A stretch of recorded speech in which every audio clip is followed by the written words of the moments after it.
दोस्तों, अगर प्रकृति के अद्भुत नज़ारे को करीब से देखना है तो आइलैंड यानी द्वीप से बेहतर और खूबसूरत जगह पूरी दुनिया में कुछ हो ही नहीं सकती, क्योंकि आइलैंड की खूबसूरती ही ऐसी होती है जो किसी भी इंसान का मन मोह ले। वहीं दूसरी तरफ दुनिया में कुछ ऐसे खतरनाक आइलैंड है जहां जाने का मतलब है मौत को दावत देना। तो दोस्तों, आज हम आपको दिखाएंगे दुनिया के 5 ऐसे खतरनाक द्वीपों के बारे में जिनकी सच्चाई अक्सर लोगों को हैरान कर देती है। हमारी गड़ी में पहले नंबर पे आता है म्यांमार का रामरी द्वीप, जिसे मगरमच्छों का आइलैंड भी कहा जाता है। इस आइलैंड पे कई खारे पानी की झीलें हैं जो खतरनाक मगरमच्छों से भरी पड़ी है। इसी कारण इस आइलैंड को Guinness book of world record में भी शामिल किया गया है।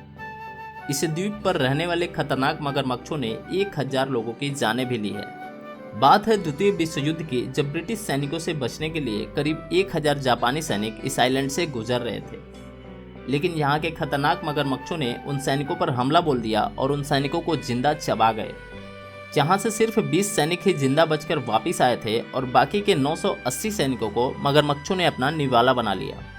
हालांकि कुछ वैज्ञानिक और इतिहासकार इस घटना को सत्य नहीं मानते हैं, बल्कि इसे एक कल्पना कहते हैं। Number 2, सेबल island. अटलांटिक महासागर में स्थित इस द्वीप को सेबल आइलैंड के नाम से जाना जाता है। 42 किलोमीटर लंबे और 1.5 किलोमीटर चौड़े इस आइलैंड को रेत का आइलैंड और दरिया का कब्रिस्तान भी कहा जाता है, जहां पर 300 से भी अधिक जहाज दुर्घटनाग्रस्त होकर डूब चुके हैं। इसके पीछे वजह यह है कि दूर से आइलैंड दिखने में समुद्र की पानी की तरह दिखता है, जिससे अधिकतर जहाज चालक धोखा खा जाते हैं और इसे पानी समझकर अपनी गति कम नहीं करते हैं और दुर्घटना का शिकार हो जाते हैं। इसी कारण इस आइलैंड पे कई जहाज दुर्घटना का शिकार भी हो चुके हैं। नंबर 3, सबा आइलैंड। नीदरलैंड में स्थित सबा आइलैंड महज 13 वर्ग किलोमीटर में फैला हुआ एक खतरनाक द्वीप है।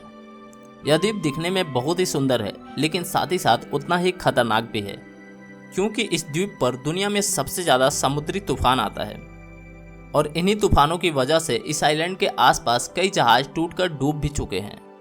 फिलहाल इस जगह पर अभी भी 2000 से ज़्यादा लोग निवास करते हैं। नंबर 4, लुजोन द्वीप। फिलीपींस में स्थित लुजोन द्वीप को वाल्केनो आइसलैंड के नाम से भी जाना जाता है। इस जगह पर ताल वाल्केनो नाम का एक खतरनाक और सक्रिय ज्वालामुखी है और इसके क्रेटर में एक ज्वालामुखी झील है जिसे ताल झील कहा जाता है, और इसे देखने के लिए पूरी दुनिया से लोग आते हैं। हालांकि यहाँ जाना खतरे से खाली नहीं है, क्योंकि यह ज्वालामुखी कब विस्फोट हो जाए इसके बारे में कोई भी अंदाजा नहीं लगा सकता। हाल ही में ऐसा हुआ भी था, जिसके बाद आसपास के इलाकों को आनन फानन में खाली भी कराया गया था। नंबर 5, आइसोल ला गयोला। दोस्तों, इटली में स्थित आइसोल द्वीप को शापित द्वीप के नाम से भी जाना जाता है। नेपल्स की खाड़ी में स्थित इस छोटे से द्वीप की कहानी बेहद ही खतरनाक और भयावह है। कहते हैं कि इसे खरीदने वालों की या तो मौत हो जाती है या फिर उनके और उनके परिवार के साथ कोई ना कोई अनहोनी घट जाती है। इस द्वीप को खरीदने वाले कई मालिकों की यहाँ पर मौत भी हो चुकी है। अब यह द्वीप सरकार के अधीन है और कई सालों से वीरान पड़ा हुआ है। हालांकि लोग यहाँ पर घूमने के लिए तो आते हैं, लेकिन वो शाम ढलने से पहले यहाँ से निकल भी जाते हैं, क्योंकि ऐसा माना जाता है कि अगर आप शाम ढलने के बाद यहाँ पर रुके तो आपके साथ कुछ भी अनहोनी घट सकती है। तो दोस्तों, इनमें से कौन सा द्वीप आपको सबसे ज़्यादा खतरनाक लगा, कमेंट बॉक्स में ज़रूर बताएं। धन्यवाद दोस्तों।